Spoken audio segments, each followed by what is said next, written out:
Well, welcome to the podcast. Thanks, my guy. Let's start at the beginning for you.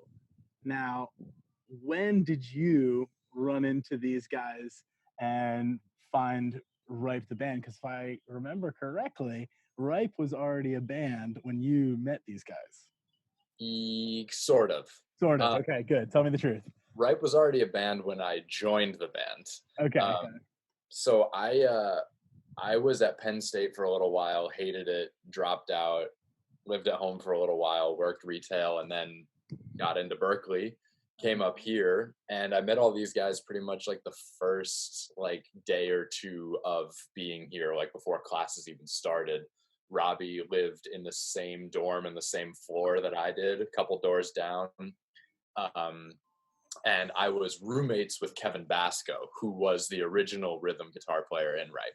Tight. And Sam and Tori had an apartment. They weren't in the dorms, so we obviously went over to their spot all the time just to like party and hang and do all that stuff. And that's kind of how Ripe formed. Was, believe it or not, Berkeley parties turn into jam sessions by the end of the night. Who would have thunk it? Yeah.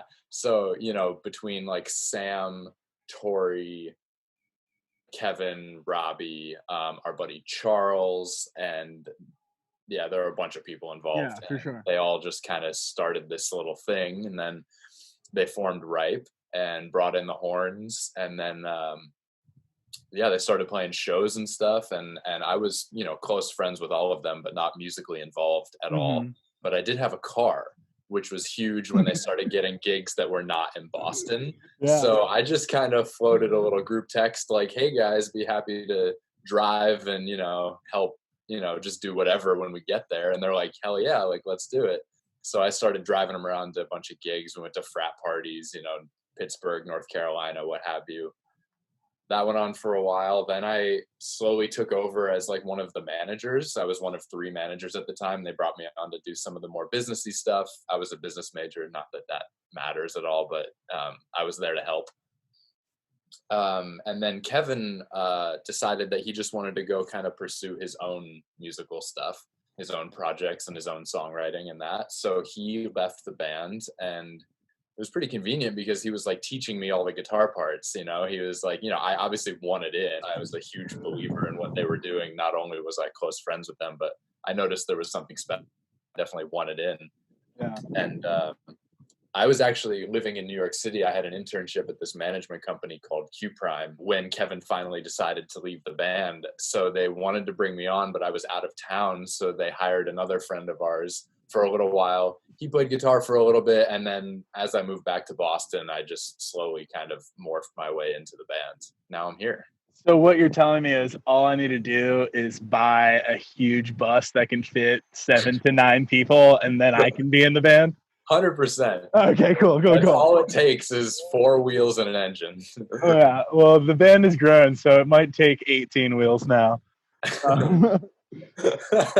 Right. We'll let just about anybody in. Yeah. I mean, I'm talking to you now, which is the most absurd thing for a guy who just found this band 2 years ago and is just like so in love with the music, and it's just like, okay, cool, yeah, let's talk, let's call it a podcast, let's do it.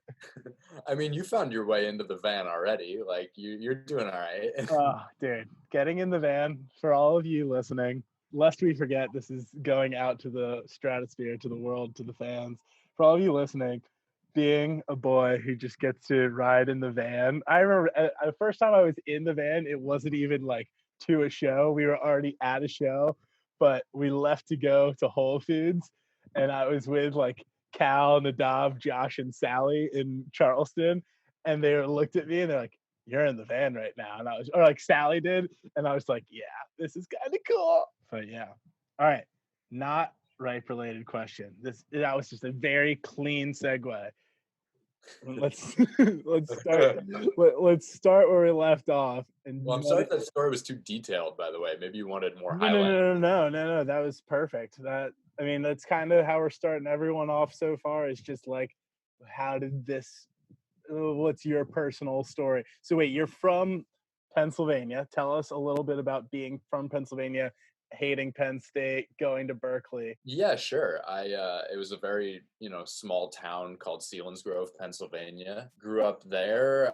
Definitely was always like intrigued by cities, and definitely spent a lot of time, like playing guitar in my bedroom and like in my basement and seeing people on these big stages and like wanting to be a part of that. And yeah, I don't know. I kind of didn't really know what I wanted. I was one of those kids that like thought I was super smart because I could do well in high school without really trying that hard. And I didn't realize that that's not actually how life works. Like sometimes you can get away with that in high school and then you go off to college and you realize like, oh, everyone at this college was that kid.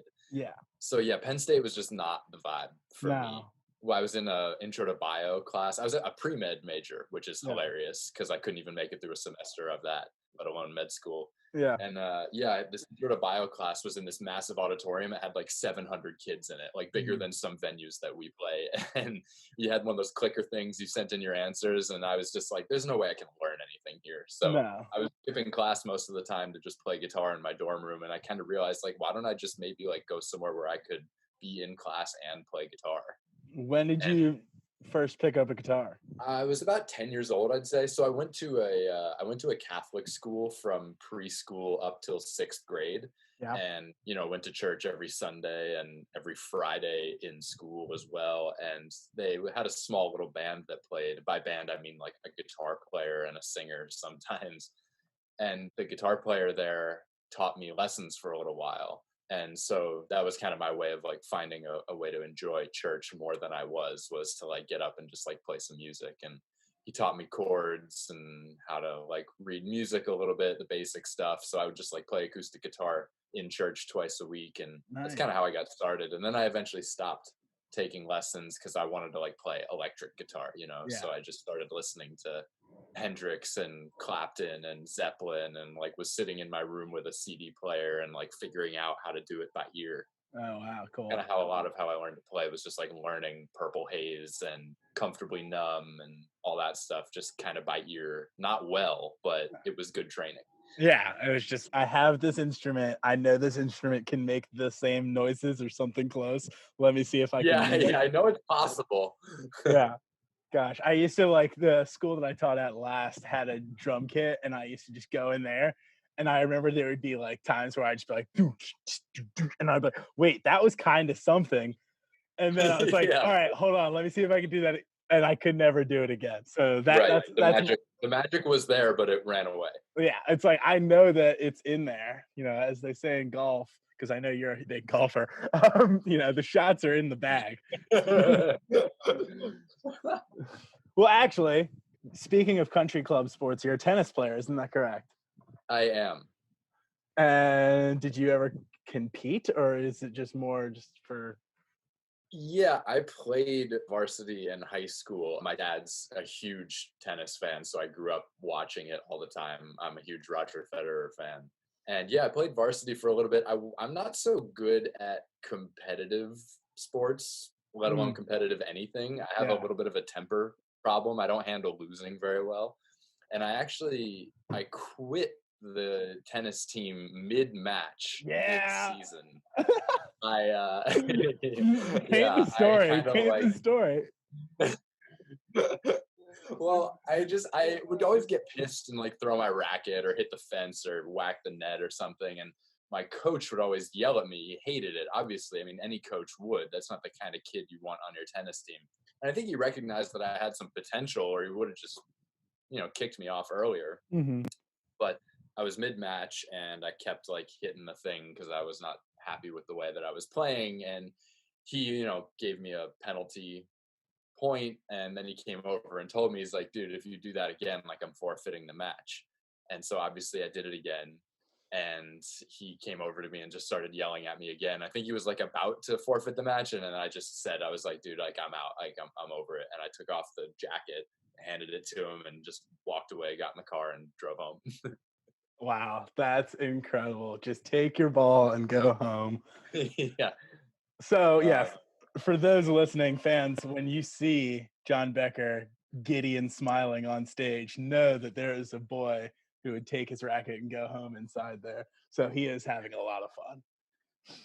Dude, that's the one thing about being so smiley on stage is like, it's genuine because there's a lot of times when I do get very frustrated. So if I am happy on stage, I try to make it real. Oh yeah. Oh yeah. No, I mean, it's watching. I guess what was it? It was one of the new. There's someone put a whole show up on YouTube, and my girlfriend Sierra and I were watching it, and we were just commenting how everyone is very much their own individual person, but together you guys fit so perfectly. Like everyone has their very specific vibe, and you kind of get who each of you are rather. But it's not like, hey, we're all gonna do this. Like, don't get me wrong, like I love turquoise and they dress up like a rainbow because there's like 20 of them and it's super cool. But you guys don't do that. What's like the right standpoint on how you present yourself, I guess, physically on stage? That's a good question. I think we're working to try and synthesize like what that is more and more recently because it's never been something we've actively thought about.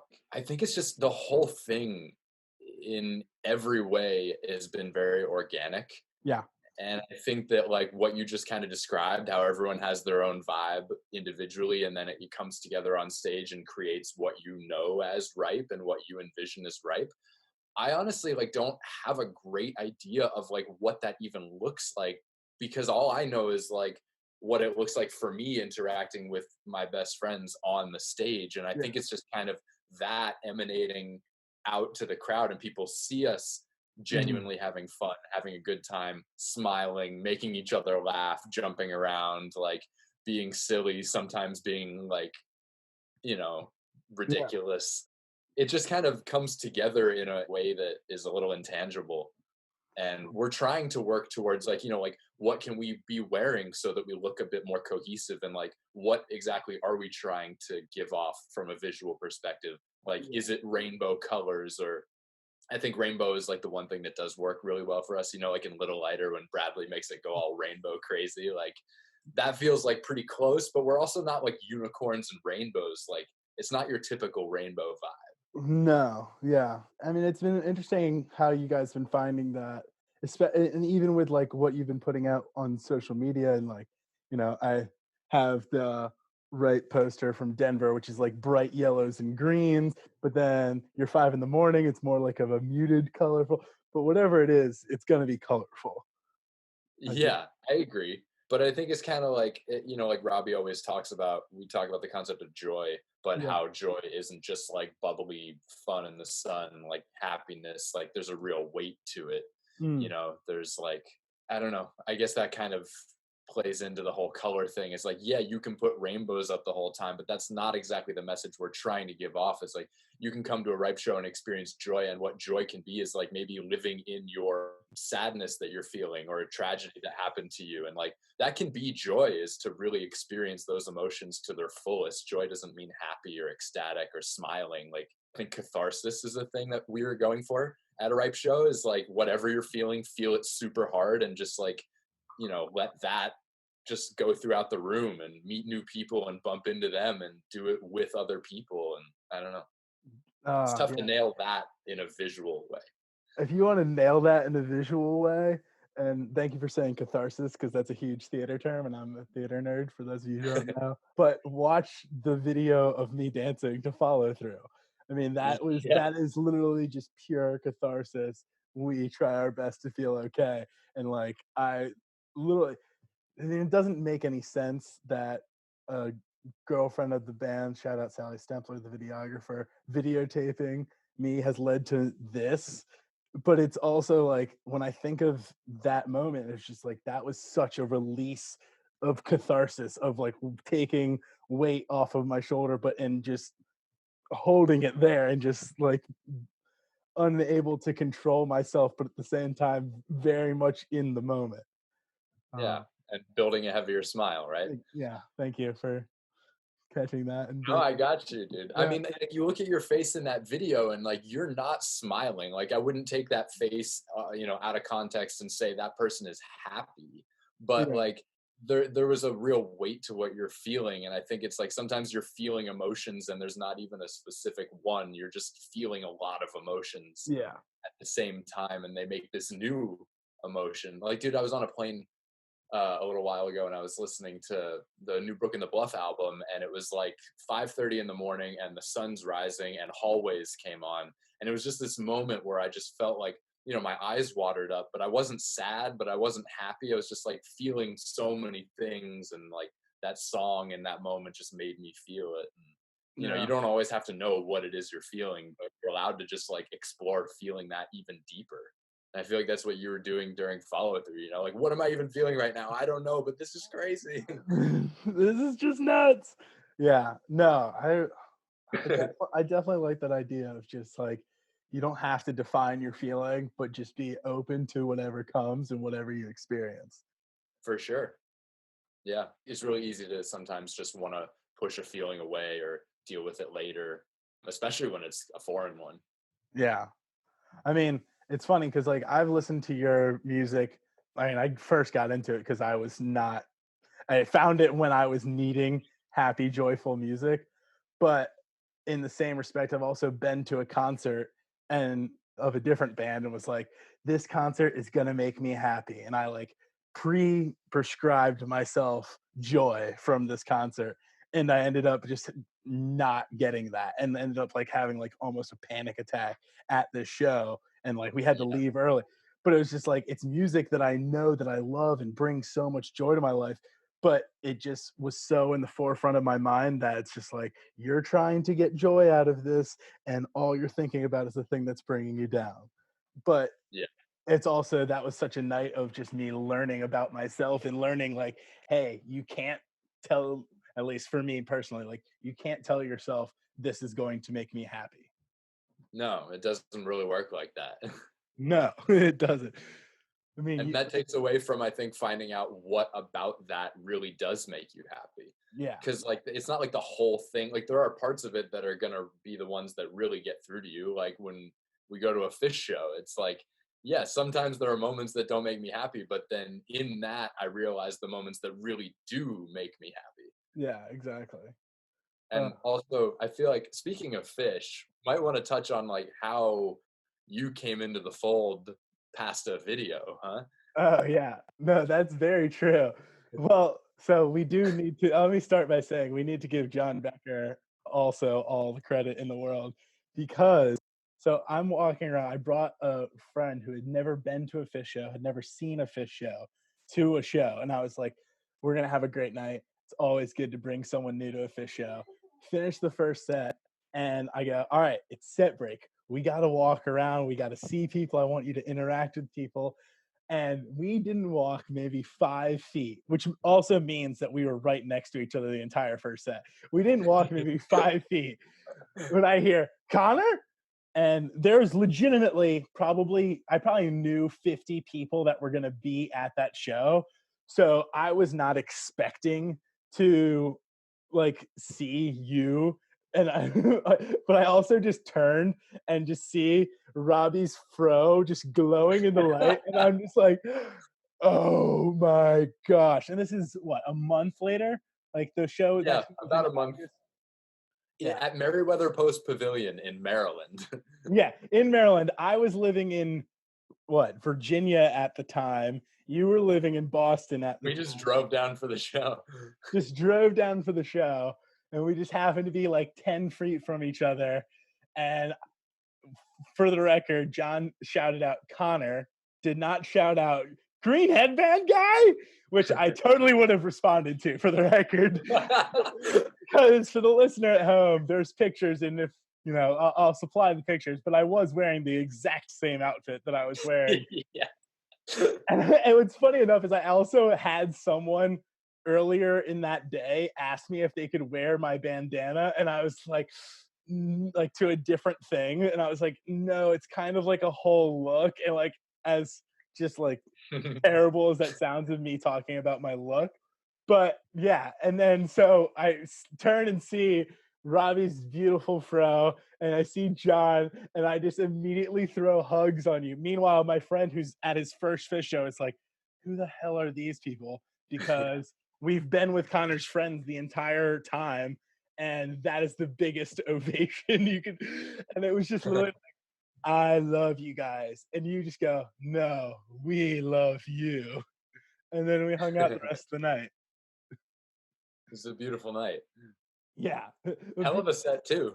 Hell of a set two. Really, to go into my mind of set two, like I barely remember the music that was playing. I just remember like standing 2 feet in front of you and being like, you have to put on a show for these boys. You have to dance. You have to just like, because obviously, like, I'm not going to talk during the show, but there's just like so many things. Appreciate that. But yeah, you have to. The amount, it's one of the things. So if you are listening, quick break, try not to talk during songs. But there's been so many times that I'm just like, yo, we're at the show right now. Just listen to the music. I don't need to hear you and the music. I've seen you do that thing during shows where you just point at the band, because I can tell that you're telling somebody like, hey, look, they're up there. They're up there. They're up there. I'll always remember there was a moment when I gave someone a green headband at the Alabama show, and they like freaked out, and it was like a bigger moment than what was happening on stage. Like, I don't mean to say that, but like it drew attention away, and I quickly was like, no, go look at the stage. I know you're stoked. I get it. This is awesome. It means the world to me that you're so stoked to receive a $1 bandana, but they're still playing. You're good. But yeah, just quickly back to that night. Set two, encore, great fish show, incredible fish show. And then I was just like, all right, so my buddies have got this party bus. You guys should come and we're gonna party. And they're just like, yeah, okay. Which was a beautiful mistake, beautiful disaster, according to 311. And of Beautiful course, mess, according to James Mraz. thank you, which we'll get to that. And then we get onto this party bus, and there's maybe like 2 beers left on the entire bus, and everyone is just like, I'm tired. I just danced all night. I'm going to sleep. And then so we went to like a friend's, and then like they were like, yeah, we're all going to sleep. And I was just like, guys, I will pay for the Uber. We're gonna go to my friend's house. He'll be a good time. And my friend, who truly does not listen to music, definitely doesn't listen to Fish, like had, out of the kindness of his heart, probably listened to a couple Ripe songs that I've sent him, was just like, okay, yeah, let's go. And we ended up, playing games, playing Mario Kart all night, and just building a great friendship. It was a great time. It's a great time. Really special night. Yeah. Possibly more special than opening for Jason Mraz at Madison Square Garden. Well, it's definitely not a competition, but you might be right. I mean, no, the Mraz show was a great time. Mraz show was a great time. All right, that was fun. Thank you for indulging me. Fans, if you listen to this to not hear me speak, I'm sorry. But John, he gets me going sometimes. No, we need to talk about that if we're doing a podcast. We got to tell the people what happened. Oh, yeah. Tell the people this story. They need to know. Yeah. I mean, well, then let's continue the story. So, from your perspective, we continued talking after that. And then I'm like, hey, can I come to these 3 shows in Charlottesville, Charleston, and Raleigh? Like, what are your thoughts on that? And like, from your side of, like, I can tell my experience as a fan, but what was it like being a guy in the band, having this dude from this Instagram video come and like follow you around in his mom's car? Well, that was an interesting time because I had a broken collarbone. Yeah. And I wasn't even playing those shows. I just was like on tour with them just because I didn't want to like miss out on the fun, So that was extra weird because I felt like a tiny step removed from my normal position in the band, where I probably would have been a little more like, yo, like Connor's dope, like, everything's good. I think I saw a lot of aspects of you, like I saw myself in that. Yeah. Because like at one point I was good friends with them, but also just somebody who recognized that there was some serious magic happening, and I really wanted to be a part of it, and I was willing to do whatever it took to be a part of it. Yeah. And I feel like that's exactly where you were. like, I love this thing. I want to be a part of it. I'll do literally whatever. Just like, let me help, let me spread the word. Let me do whatever. I think that was like possibly the first thing I said to you, like at Fish, actually, after I just said mountains of I love yous, was just like, all right, I know this isn't what you want to hear, but I want to work for you. like, Yeah. like we'll have this discussion another time, do whatever I can, but like I get this and I'm ready to be employed. And Yeah, dude. I mean, you're who we want around, like just knew that you were special and I knew that like you could just bring so much to this whole thing. And look at what you have done since then. And I'm not trying to toot my own horn there. That's No. all to your credit. I think I was very empathetic with how you were feeling and I was just like doing what I could to help you get more involved. And I obviously knew that the guys would love you. Yeah. Like, now we're all just like best buds. Yeah, exactly. It's the weirdest thing. It was so funny because we all went out to breakfast that morning that we met in Charlottesville, and then like I feel like Nadav just had no idea that I was gonna be there, and then like we met up with Nadav at the venue, and I like threw a hug on him, and he was just like, "Who is this guy again?" And I was like, I remember that video. I'm that guy. Yeah, just being professionally that guy. I wonder if it would have worked out the same if you weren't hurt that run, you know? Yeah, because we probably wouldn't have spent as much time just like chilling, you and me. Yeah, exactly. We had that one nice long car ride where you introduced me to Radio Lab. We casted super We, hard. we casted then, we cast now. Yeah. Time is a flat circle. Revolutions, Revolutions, yeah. as Matthew McConaughey would put it. Yeah. Oh god, yeah. I believe that Carcosa is a real thing, and like, there are times that I'm driving. Like, I've driven through Florida. I live in Florida now. That I've driven through like backwoods of Florida, and I'm like, there's some stuff that goes on out here, Yeah. out in the Everglades. Yeah, dude. All right, non-ripe related question. What is your favorite HBO series? Maybe even just the first one that pops into your head. Maybe I'm coming off of just saying McConaughey, but the first season of True Detective is Yeah. definitely one of my favorite things on TV ever. Yeah. Yeah, I'm trying to think of some others. I've been recently really into Barry. I'm ready for season Oh, 3 of Barry to come out. Have you seen that? Barry is very good. Barry Yeah. is so good. Oh, dude. What's it? Hank. Hank Yeah. is no Hank. If you haven't watched Barry, this is our plug from Becker and Marr. Watch Barry on HBO. HBO, you don't have to pay us for this sponsorship. Bill Hader, great blend of comedy and like shit getting real. Yeah. And Hader wrote and directed it too. So just shout out him overall. Also a man with great, great anxiety. So if you ever want to learn more about that and just people that are performers and do incredible things and have trouble doing them in front of people, watch some interviews with Bill Hader. Also John Mulaney. Just a quick Love plug. John Mulaney. Yeah, I mean, who does? I saw a tweet today that was John Mulaney is straight white men's Beyonce. and, and that's just like, I'm sorry, I can't credit the tweeter, but that is just so spot on. She's like, yeah, well, what stand-up do you like? Oh, John Mulaney, he's really good. And have you ever seen that other John Mulaney? It's like, yeah, Yeah. I've seen all the John Mulaney's. I know Street all smarts. Street smarts. I told Sierra the other day, I was like, she's like, where's that really big shirt that I have that I sleep in? I go, oh yeah, it's a sleep shirt. It doesn't matter if it's too large, you'll sleep in it. It'll be a sleep shirt. Okay, here's a question I've asked other people. I would like to ask you.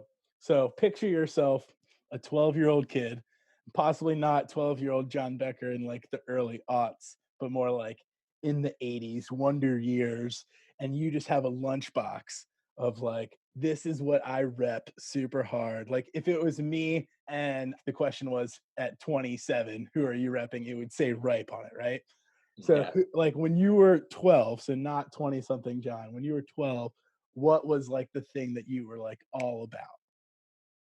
I Well, that's like kind of around this time that guitar was becoming a big Yeah, thing for me, and like the first major guitarist that I was super into was Clapton. nice. So I would say it's Clapton shot. probably Eric Clapton. Okay, so what are 3 Eric Clapton songs that the listeners need to listen to right now? Oh, well, I mean, you got so many different bands to choose from. Yeah, I mean, Blind Faith, Cream, like Derek and the Dominoes, his solo work, like the list goes on forever. Delaney and Bonnie, So like Clapton is Derek and the Dominoes. yes, he is one of the members. So for Um, the repeat listeners, when Sam said Derek and the Dominoes, I was completely pretending like I knew who he was talking about, and I was like, yeah. "Totally, dude, totally." Well, dude, it's funny, and this is good that we're talking about this because, like, Sam Layla by Derek and the Dominoes is, I think, his favorite album of all time. Samson, I'm sorry if I'm misquoting you. I know it's at least up there, but I think it's your favorite. And he actually doesn't really like, he's not a huge Clapton fan. Like, he doesn't love his solo work. He doesn't really listen to the other bands. I mean, other than like Delaney and Bonnie, but he loves that album. And for me, it's like, I didn't even really know that album aside from Layla that much, but I was a huge Clapton fan. And I feel like that kind of thing happens in Ripe a lot, where there's a lot of things that we all really love, but I feel like it's a different aspect of that thing that we're all attracted to. Yeah. And that's what's so funny is like we'll listen to a song that is like really pumping all of us up. And I feel Mhm. like each one of us has a different reason why we like that song. And then you follow that thread down one or two steps, and all of a sudden our tastes are like completely different. And it's just kind of funny how it works out like that. Samson and I can sit down and listen to an album that we both really love, but for like completely separate reasons. Mhm. And I think that's cool too. Like Samson and Tori grew up like Grateful Dead, like that was a huge thing for them. And I grew up like John Mayer was a huge thing for me. And now look what happened. Like John Mayer joined the Grateful Dead. And it's like, that's just a cool little nugget for me to watch happen as Ripe comes together, the Dead and Company comes together. So like it's very poetic in my mind. Yeah, as I remember from it's so funny. This is, what was that festival? Electric Forest. Seeing my first Bass Nectar show in the mindset of a Bass Nectar show, and he's doing some weird musical thing, but then he's also projecting like the Martin Luther King speech. And in that, there's yeah, exactly. For those of you who could or not watching the video, John just was like, "Whoa, what?" Yeah. So he's projecting like a Martin Luther King speech, and like I believe it's the I Have a Dream speech, and he goes, everything is interrelated.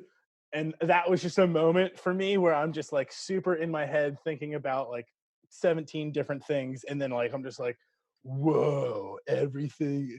And it was just like one of those moments, but it's just like, it kind of explains like the weird synchronicities of life and how Yeah. things can just like pop in and pop out. I mean, I feel like you get that in like fish culture and like how it almost makes sense that we ran into each other at a fish show. Like, of course.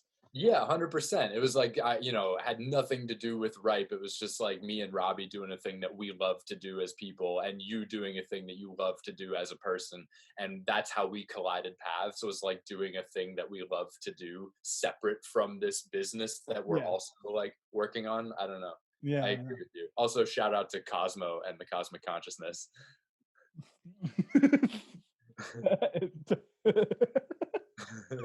Yeah, but shout out Casa, the catch sketch this. If anyone doesn't know, the reason that we call Mike Bavek Cosmo is because through our many van rides of tour over the last couple of years, Mike likes to talk about the cosmic consciousness and that whole concept, which is, I think, pretty much what we were just talking about. Yeah. And Well, Robbie just dubbed him Cosmo one day on stage. yeah. Well, funny enough, interrelated, when I was talking with Tori, for a second, we were listening to my first Ripe show, 32518. Charlotte. I love that you said dates. I mean, I'm a fish man. Like, yeah, you got it. No, I get it, dude. Yeah.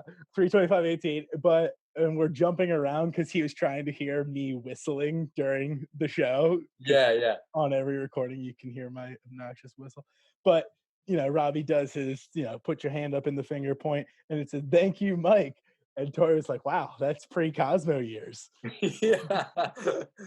So as we write the catalog that is Ripe history, we know that 32518 is pre-Cosmo. That was Charlottesville on the Join the Wild Unknown tour? Yes. Okay, cool. So we had the banner that was like orange and blue. Yeah, you had just played Paradise back to back. Yes. For Boston fans, when I became a Ripe fan, my brother was living in Boston. My brother sent me Goon Squad. That's how I became a Ripe fan. And I was like, dude, they're playing in Boston 2 nights. And he's like, yeah, it's already sold out. And I'm like, damn, that sucks. They're playing in Charlottesville, which is right next to me. And there's only going to be 100 people there. Yeah, and it's definitely not sold out. It's definitely not sold out. Fun show. Dude, oh, there was a Sunday night. And I had to teach at 8 a.m. the next day. And I brought one other person with me who was another teacher. And I bought 3 tickets because I was just trying to bring anyone. And I remember being like, here, give this ticket to the next person that buys a ticket. They can have it for free. That was a really special show. I know Josh will always talk about that show as one of the tightest shows he thinks we've ever played. And probably because I was right in front of him. Sending the vibes. This is me already taking credit for things that I had no. Well, to give credit to one other thing contextually, at that time we were without management, and there was a prospective manager there who's a pretty serious dude from Red Light who was there to like watch our shows. So I feel like we were feeling extra like we're gonna like crush it as hard as we've ever crushed it tonight, and we actually pulled it off. I think it was a great show. You would know better than me, I think. It was incredible.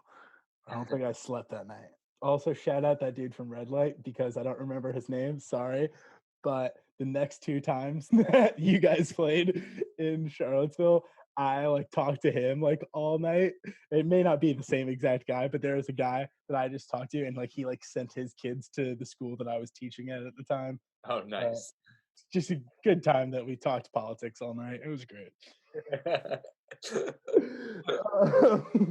All right. Oh, right. We went to the Jazz Hang afterwards. That different show. Was that Miller's? Yes, that was Miller's. Where shout out Dave Matthews. That's where he came up. Yeah, totally. Dave He was Matthews. a bartender there for a while, right? No, that was a different bar. Oh, I mean, I'm sure he also frequented that one, but that's not like the famous one, which I can't think of right now. And seeing that I have a degree from UVA, I should probably know, but it was all online.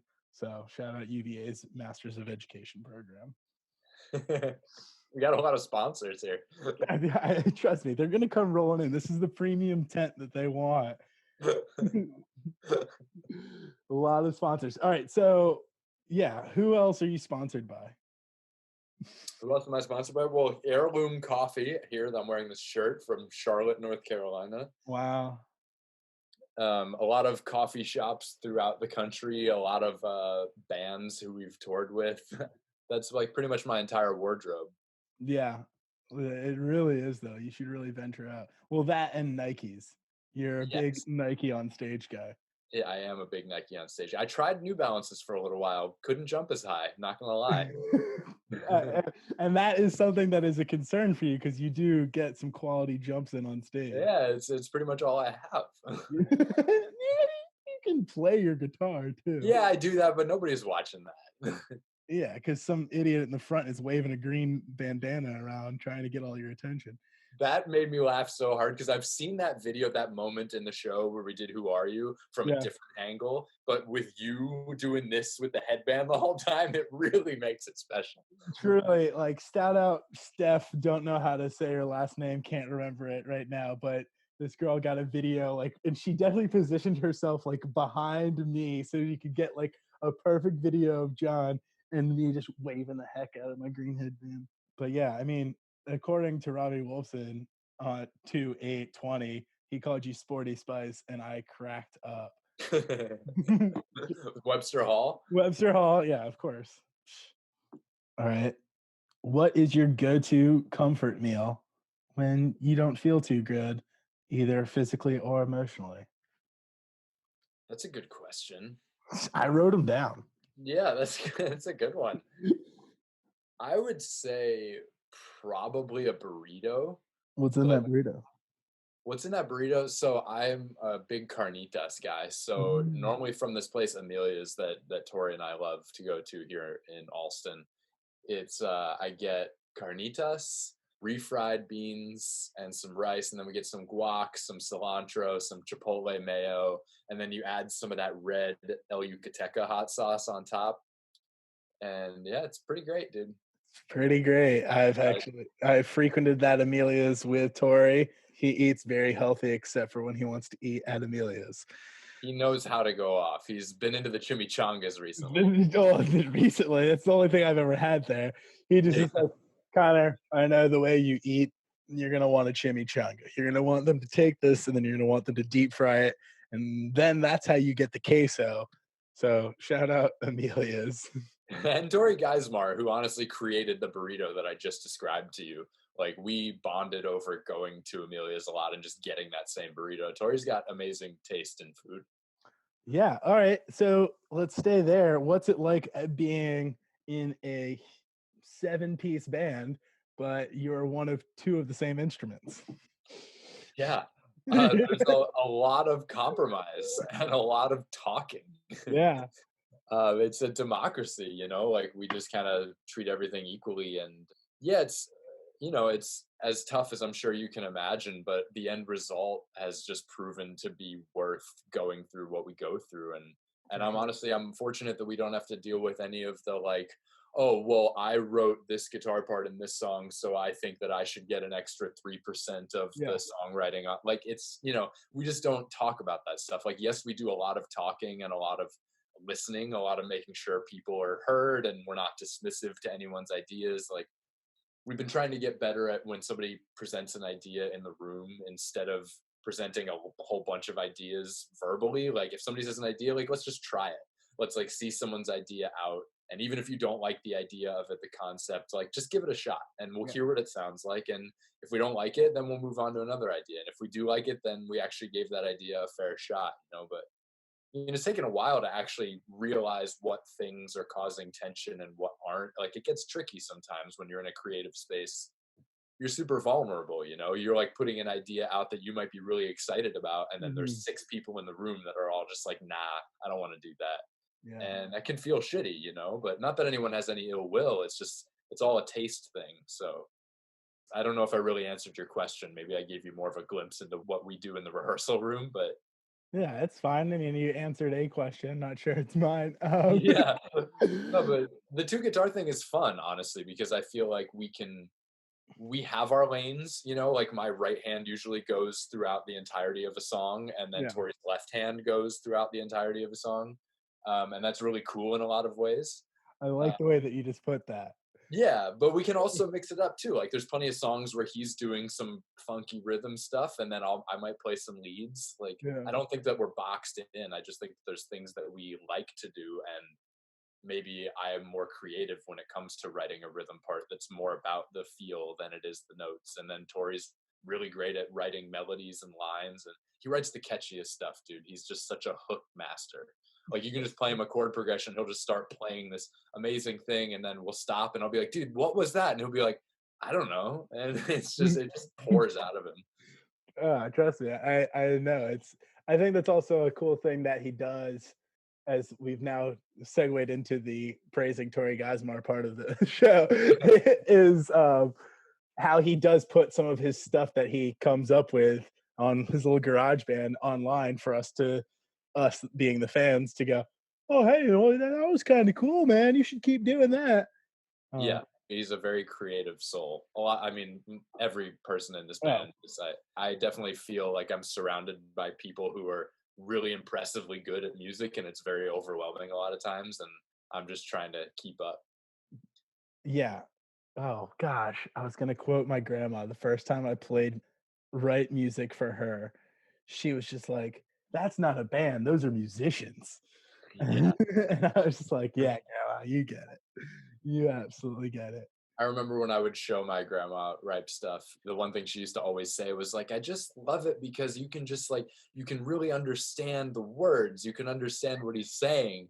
And I feel like she just had this idea that all music now is just like I don't know, people yelling or screaming or whatever it is. But she was just very impressed that Robbie was actually like articulate and saying things that matter. Yeah, because because Robbie is so articulate. I mean, there's been so many times that I'm like, Rob, I hate to do this, but what are you saying here? I mean, he does a good job a lot of times, but then there's a lot of them. I mean, they're mainly for songs that haven't been like released yet. Yeah, I mean, honestly, I misinterpret some things he says sometimes, but I think that there's something cool to that because I've misheard lyricists before, but like found meaning in my own incorrect, Yeah, vision of what they were saying, and I think that that's kind of fun. And then you find out one day they were saying something different, and it's like, oh, that actually makes a lot more sense in the context of the song. But I'm glad that I have my thing too, you know. I did that with the opening line of Passerby. If too much love is an overdose, I made it if too much love, there is an overdose. So it's like a if then kind of equation. So it's Oh, just interesting. like if you're giving too much love, there's going to be an overdose. So just like almost like a warning. And like kind of in my experience as someone who gives a lot of love, it's just like, hey, maybe you should just calm it down, ration your love so that they don't get over inundated with it and not like it. I love that, dude. That's really cool, and also very fitting for you, who gives a lot of love. Yeah. And I also stupidly was like, "Hey, Robbie, I think you got the lyrics wrong on the website." And he was just like, "No, that's not it." And it's just like one of those times where I'm like, "Yeah, maybe I shouldn't have these people's phone numbers." And Yeah, easily take a contact step back. Rob. I don't know about you, but I think you're getting these wrong. Yeah, yeah, Rob, are you sure that that's what you said there? Yeah. Well, it's funny because he did tell me that like his he makes one of the words like two syllables, and he's just like that's kind of just like a vocal trick that he does. Yeah, So I won't say that I'm a complete idiot because he does put in an extra syllable, but I also am a complete idiot. Gosh, no, I remember one time I was at this, and the show has become. I remember one time. You guys remember that I was at a show and I was taking, footage for the Green Headband Gang and stuff, and I was singing along, and I like jumbled up some of the lyrics. And Tori came up to me afterwards and was like, "Oh yeah, dude, sing that line for me real quick. Could you just sing that line?" I'm like, "Dude, just shut up!" And I like went into the corner and like deleted like 3 videos because I'm like, don't be mean. dude, there was a beautiful moment at House of Blues. I think it was night 2 where we were playing Brother Sky, which is probably my favorite Ripe song. Yeah, I just Robbie's lyrics really connect with me on that one, and I was obviously screaming the lyrics not into the microphone, but I made eye contact with Lauren Winter, and yeah. I think it was verse 2, and she just did not know verse 2 at all and started singing some stuff that was not right, and she saw me catch her, and she just like put her hand up in apology and walked out, like walked off the floor. And I love those moments, dude. I love when I'm singing the lyrics and I make eye contact with someone who's trying so hard to sing the lyrics, but they just do not know them. But that does not stop them from trying. Oh yeah. I mean, get the phonetics out there, Yeah. lot deep along with the people. Yeah. I mean, my first go around with you guys, like I I grew up on Hey Hello. Like when I first started listening to Ripe, it was Hey Hello and like Downward and Flipside, like had just come out as singles. And then I listened through, Joy and the Wild Unknown, like nonstop. But like I remember one of the first shows that I was there, we're playing Down with the Dark Side or something, and I know that's like one of your favorite tunes now, but you were looking at me being like, "Dude, you call yourself a Right fan? Like, come on!" And I was just like, I remember like after that show, I think that was the one like in Connecticut, and I was just like, "Damn, I really got to go back and just like get in to Produce the Juice." Yeah. And do Well, I mean, I had a leg up because Produce the Juice was the stuff they were playing when I was like in the front row doing what you were doing at Ripe shows before yeah, I was in the band. yeah, yeah, I know. And then you guys play 4 on the 10, and Joe Owens, shout out Joe Owens, and Vic Summers, shout out Vic Summers, are like singing every single word, and I'm like, I still have not like listened to that SoundCloud link enough, and like, Yeah, I don't know if most people know it exists on SoundCloud. Like some of the band members were surprised when I told them that it was up on our SoundCloud a oh, little yeah. while ago. Yeah, it's still up there, and I still have not memorized every word. So that's your homework for everyone listening.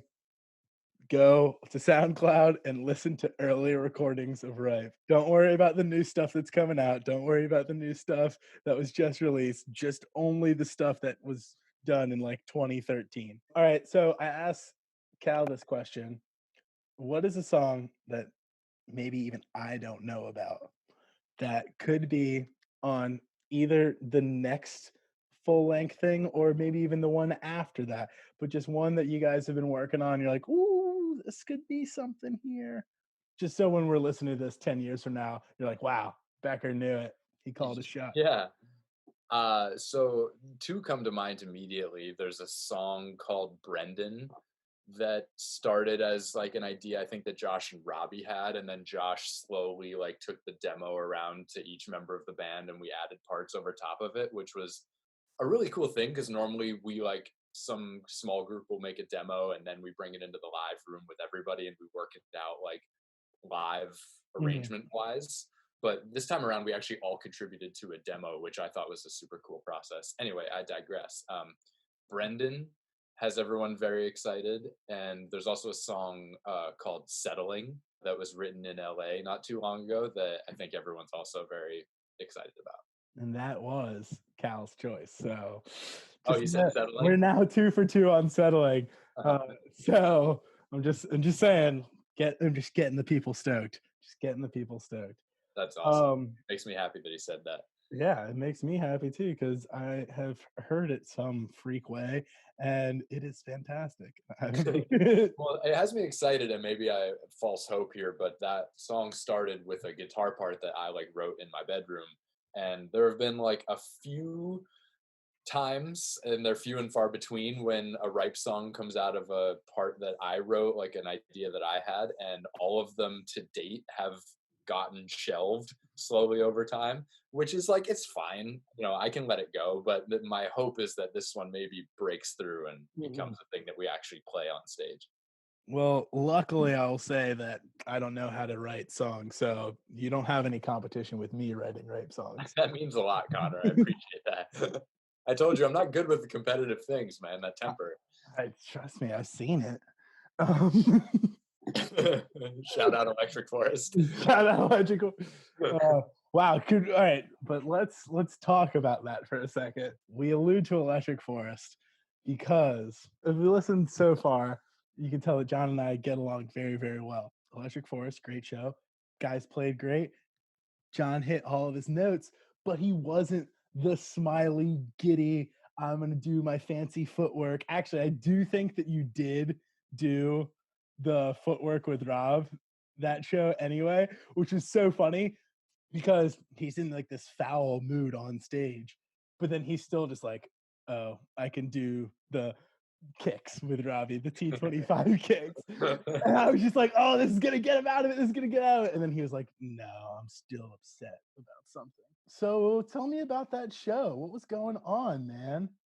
Without to get too detailed, Yeah, don't I get detailed. I I got into a little tiff with a friend, and it just had me kind of like rethinking life a little bit. Like I was definitely blowing it up to more than it was, but in that moment, when you're at one of those festivals, those are Yeah, interesting places for because sure. I think like we talked about earlier, when it's like you kind of sign yourself up for like, I'm going to go to this festival and it's going to be amazing. Yeah. It's Electric Forest. How could it not be amazing?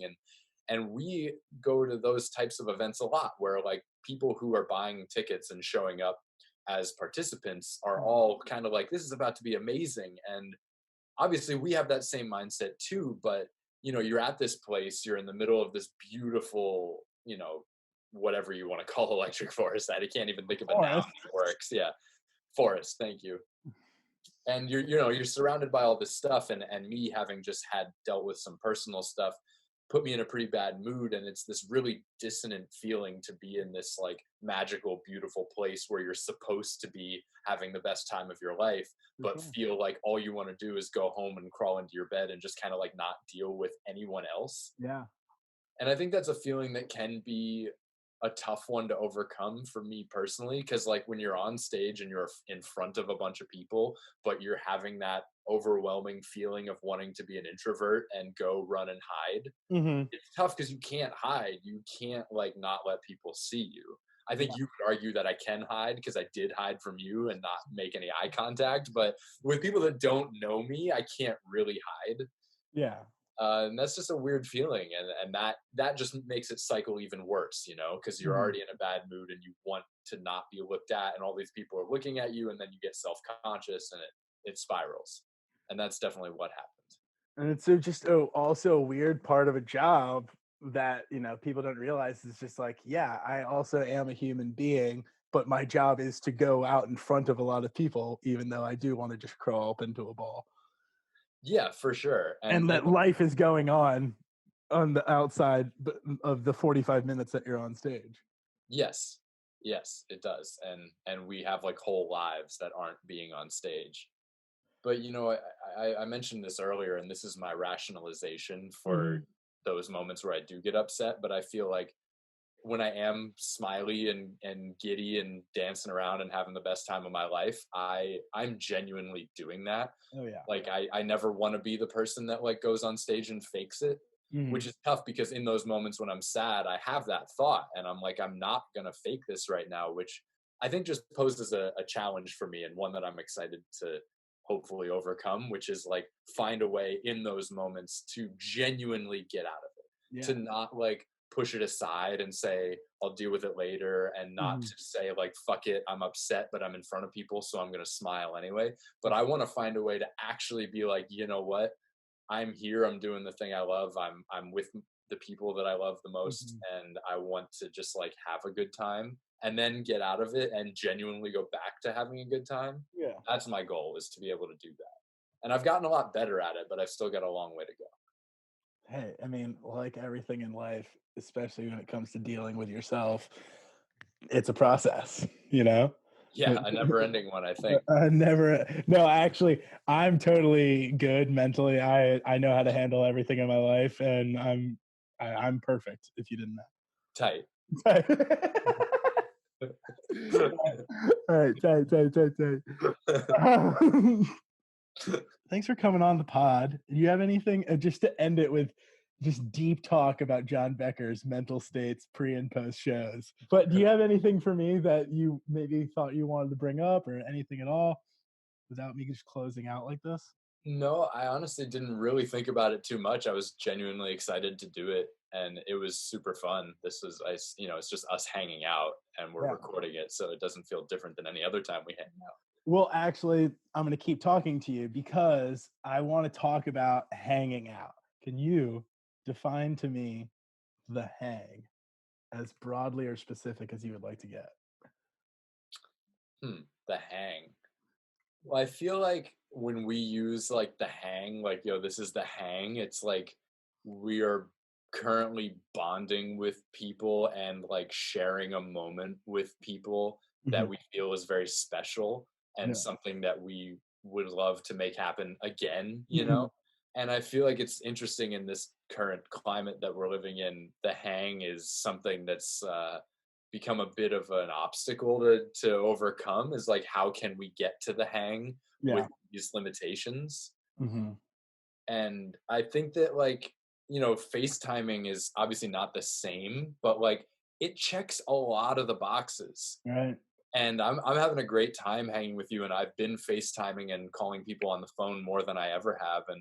And honestly, people that if you would have told me that I'd be FaceTiming and calling them a lot, I wouldn't necessarily have thought that I would be doing it. But it's great because I feel like my pool of people that I just talk to on a daily basis, not necessarily about something specific, is just growing. Yeah. And that's cool that the hang can be over a computer, and like having a fair amount of experience doing like long distance relationships, Mhm. I've Same learned here. that the FaceTime can be the hang, but it's cool that I think everyone's getting a little bit of a taste of it. Like, Yeah. just you can pull up Netflix and watch it with somebody and be on FaceTime, and it's like, yeah, it's not the same, but like, look at how close it is. Yeah. Have you watched Tiger King yet? But dude, I'm on episode 4. The guys introduced me last night. Shit is bonkers. Joe Exotic is the hang. I saw a meme today that was Joe Exotic immediately after that girl got her arm cut off. Sorry if you haven't seen Tiger King yet, spoiler alert. But this girl gets her arm cut off, and he immediately throws on a bomber jacket with an EMS sticker or like emblem on the back. Yeah, when he's smoking the cigarette and like thinking about life. And he's like, no, I'm handling the situation. I'm the EMS. Come to me if you have any problems. Like, it's just incredible of a dude. But yeah, so sorry for that quick digression. But like, that's one of the things like with starting this that I wanted to invite people into was this idea of the hang, of just like, hey, you're listening and I'm hoping you're enjoying this. You're listening to two guys who've gotten along together and share this cool thing, but we're just hanging out. And it's not so much like an interview as much as it's just a hang that you're a part of. Yeah. And I like, there's a lot of people that are doing all kinds of stuff, a lot of musicians who are doing live streams, or just like John Mayer doing his Current Mood thing where he just Yeah. hops on with no agenda, and he'll just kind of like respond to people that are riffing, and it's just like he keeps saying that, like, we're just hanging out, like that's all we're doing. And I love specifically what like Fish is doing, and obviously we keep going back to Fish, I apologize, but like they set up this dinner and a movie thing where they're going back through their catalog, and every Tuesday night they are streaming an old show on video. Mm-hmm. And I think that video is up on YouTube, and it has been for the last 10 to 30 years, depending on the show they pick. You could watch it at any point, but the fact that they're making it an event is like, when I was watching it, I was texting with Jacob Bloom and Lauren Winter and Ezra and a bunch of my friends who love Fish, and it was like, it's like a thing that we're all doing at the same time that lets me interact with my friends and share it with other people. And I just think that's so cool, is like people that are kind of creating like little events, and if you're fans of that, whatever the event is, you join in it together, and then you have something that you're still doing together and can talk about. It's not just like, hey, what'd you watch on Netflix today? Like, I like that idea of not just like necessarily popping up and like, hey, we're going to play some music for the next 30 minutes, but it's like, hey, every week at this time, we're doing this thing, come join us. And all of a sudden you're creating that community that's kind of been stripped away. Yeah. No, it was funny. I was watching the Brook and the Bluff one the other night. Saw that you got your song in.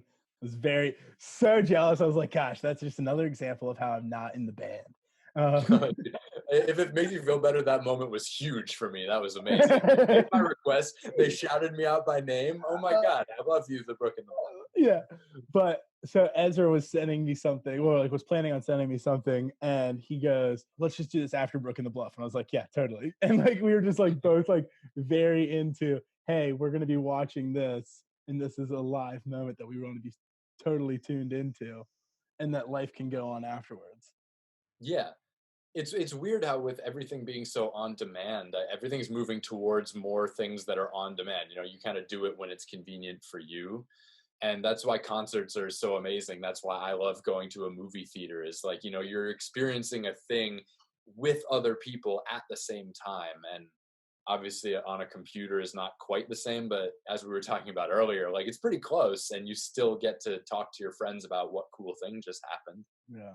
There's this comedian, Jimmy Carr, British comedian, and in one of his stand-ups, he talks about, he's like, thanking everyone for being at a show, being at a place. It's like, for the people up front, you're going to get to see my face and get to take in a lot of the personal interactions. For the people up in the back, it's like, you are also going to have a great experience because you get to see this, see that you get to be a part of it, and seeing that there's all these people that are collected for this joint experience. Yeah, dude. It's just like, at a concert, it's just like, wherever you are, just say, hey, this is actually the best place that we're supposed to be. Like, Yeah. It's just like, no, this is exactly where I'm supposed to be standing for the show, and this is how I'm gonna enjoy it. It makes me think of those moments when, CK5 puts on the white light and it's like, I don't know if it's like character zero or if it's Wilson, but Yeah. when he lights up the whole garden, and I'm not looking at the stage, man. Like, Oh I'm no, looking just like at the vastness of the sold out Madison Square Garden and everyone fucking yelling, ah! dude. I mean, I think he did it at the show that you, Ezra, and Tori and I went to. Yeah, they did. Well, Wilson was one of the encores. Yeah. Oh yeah. Well, this was awesome. Let's do it again. Yeah, super down. Thank you, John Becker. See you later.